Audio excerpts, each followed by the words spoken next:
Manic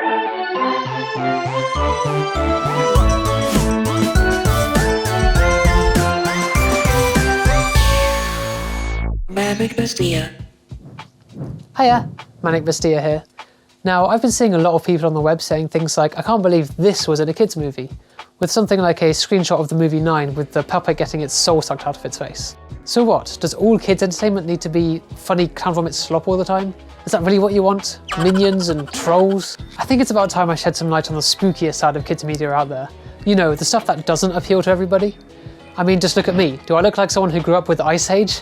No, I grew up with loads of overproduced Tim Burton movies. And Ice Age. I did watch Ice Age too. And Minions. And Scooby-Doo. Although that is pretty spooky. Did you say man? Oh dear.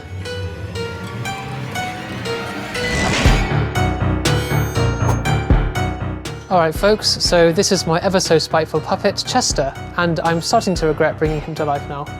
You didn't give me any legs, you dumb cunt! This was a mistake.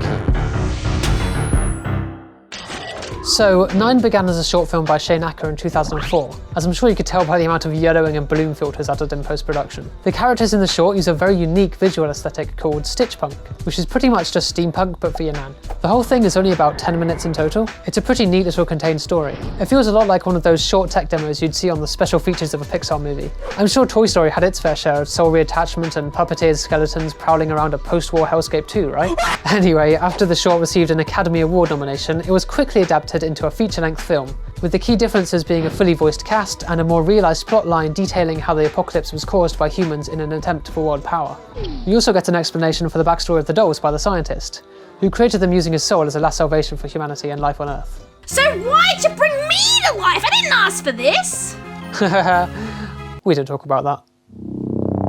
You shouldn't have done this. It's too late now. I never did this to us. Wake up, Bestia. Wait, where am I? I'm 11! This can't be happening.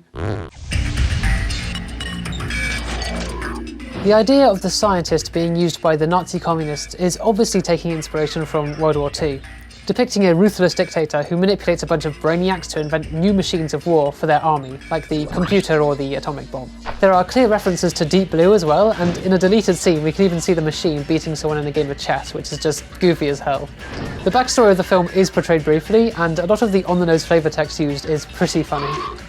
There was also an online Facebook marketing campaign which the Theorizer did a video on a couple of years ago, but overall it isn't really necessary because you get everything you need to know in the film itself, so yeah, it's just marketing slop. Yeah, sorry, the Theorizer, but there's simply nothing deeper going on here, although to your credit, you did notice the similarities between the Chancellor and Adolf Hitler, which I don't think I would have ever picked up on myself. This Chancellor is so similar to Hitler. Goals to take over the world, backfiring plans, obscene amounts of propaganda, perfect timing, defining symbols, etc. What? The movie's inspired by World War II? What? These theories are crazy. I don't even think the director thought of that one. Chester, you okay there, buddy?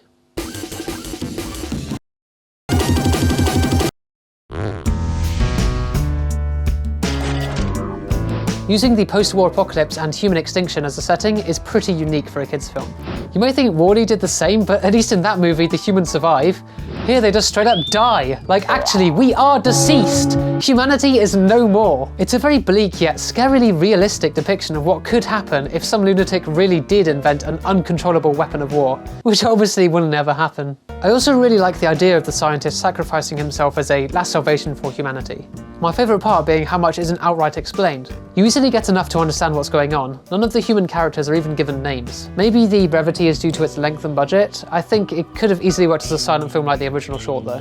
Maybe with the human characters being the only ones with spoken dialogue, I don't know. Visually though, the film is brilliant. I mean, just look at the designs for the machines. Each one has its own unique personality and purpose. As one needs to fly and scout the world for materials, another will need to go after the dolls on the ground and harvest their souls directly. They're all made from the remains of old machinery and bones, showing how resourceful the Great Machine is, as well as being freaky as fuck. It's similar to how natives would decorate themselves in bones to scare off their enemies. It brings out that tribal fear only a British colonial like myself would understand. Overall, the animation work on the film still looks really nice, even if dated. They used video reference for the characters instead of motion capture because they actually understood that mocap animation looks like ass! But one thing I couldn't stop thinking about when rewatching this movie was, why did they decide to keep it computer animated? Why wasn't it stop motion? I thought of the short, it's about 6 years or so ago. I had this idea for doing this stop motion film. So why wasn't it stop motion, Shane? Why was it CGI again? Alright, we know why. It's because CGI is just so much easier to work with, right? I mean, I would know. What are you looking at me for, twat? Chester, you can't say that. There are kids watching. No! The film was rated 12, so if they can get away with a light amount of psychological horror, then I can get away with a light amount of verbal abuse. I think the settings and themes of the film would have been a lot more effective if this was a stop motion. Just look at films like Isle of Dogs, or even better, Junkhead, which is an independently made stop motion short film set in a post-apocalyptic world. There's even The Maker, which uses knitted dolls like Nine for its main character and looks fantastic. Or how about Escos, a silent short film by Barnaby Dixon from 2009 with a brilliantly creepy atmosphere. Oh hey, 2009. And it turns out Christopher Gazellos, who directed The Maker, made another short film in 2010 called Zero, which, what the fuck? These yarn fellas look exactly like the dolls from Nine. Wait a minute. Okay, game theory. Zero is a sequel to Nine. Think about it. 9 and 7 show affection towards each other, which confirms procreation is possible between the dolls. Meaning, the world of Zero was entirely created by a homunculus species the scientist made. Also, the Chancellor is Hitler. Alright, so Nine himself is a little bit of a nothing burger. He really lacks any defining traits besides being the chosen one, because of course he is. And so I'd say this is definitely Elijah Wood's second best performance, his first of course being the guy from Spy Kids 3. Another standout is One, voiced by Christopher Plummer, who's an absolute dickhead to the main characters for absolutely no reason, and fucking gets away with it in the end. He's lucky Nine is a nice family-friendly protagonist saint who can do no wrong, because I would disconnect his life support in a heartbeat. Oh my lord. For the most part, his dialogue is quite generic anti-hero, old man, coward, bad guy, but I think this was the funniest line for me. Can't he see his way only brings trouble? I mean, what good comes from his path? I know what we need. I know what's right. Okay, buddy, we get it. You're a cranky old man with tunnel vision. He really didn't need to vocalize this in any way because his actions have already established that he's the senile part of the scientist's soul. Representing the transsexual side of the scientist is Seven, who is the only female representation in the film and a great one at that. So it's good that she wasn't just distilled into a damsel or love interest for the main character, but obviously there are implications towards it, which does feel unnecessary and only brings up stranger questions. My favorite character is probably 8. He's just a big goofy-ass guy with the mind of a child. Kind of like Chunky Kong. And when he gets bored, he just starts stimming with a magnet to get high or some shit. I love him. Wait, so they have an acid trip or putting a magnet near their head? Yeah, I guess he's trying to enter the fucking 9th realm by scrambling his brain with a magnet.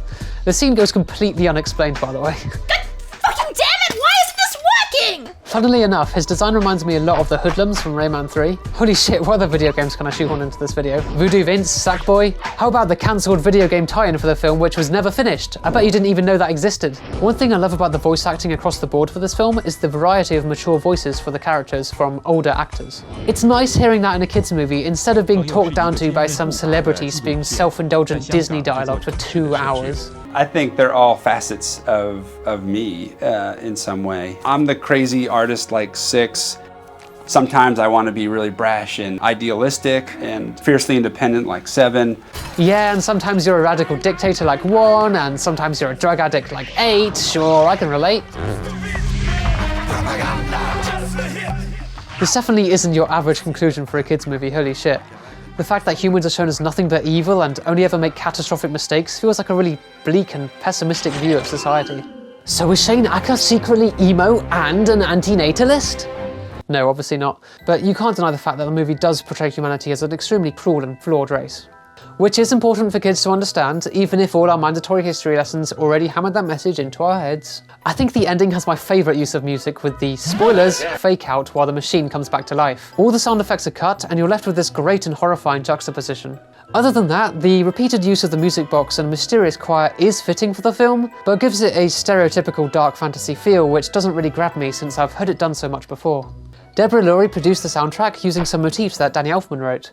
Unfortunately, it ends up sounding quite average beyond the main theme, even if it was well produced. I can only think of a few moments where the score was memorable, namely the quieter, less dramatic scenes. Besides those, it's mostly just a lot of dramatic orchestral brass section slop, which artificially tries to increase tension with loud noises.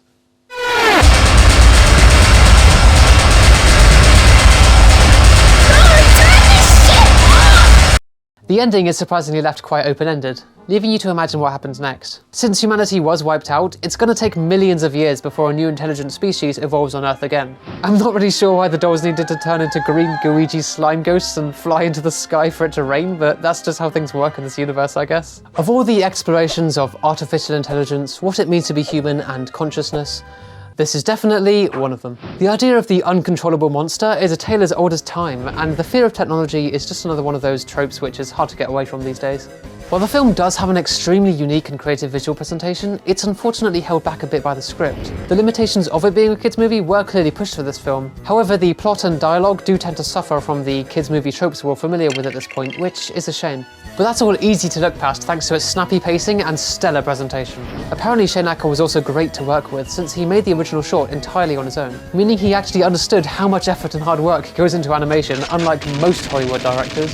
Overall, I still think 9 is a must-watch for any fans of spooky kids film and animation. It may not be a masterpiece, but that's okay because you're never going to find anything like this, especially in this genre. Which is why I've decided to give this film with a completely arbitrary numerical score of 9 out of 13. That's it? All that? Just to undermine everything you said with a number? Well, yeah. How else am I going to rank all these films in a tier list?